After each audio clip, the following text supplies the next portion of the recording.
Расклад, будет ли встреча. Давайте посмотрим, будет ли встреча. Загадывайте. Будет ли встреча? Нет. Почему? Ну, знаете, скорее всего, здесь мужчина идет или женатый, или уже есть у него дама, или же он уже в отношениях. Почему? Он боится критики. Боится, что за ним следят, боится, что эта информация выйдет. И вы ему нравитесь.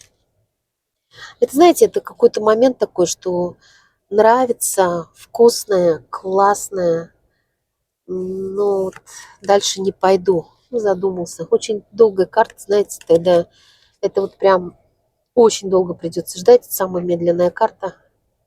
То есть эта встреча не скоро состоится. Для многих не скоро. Я благодарю.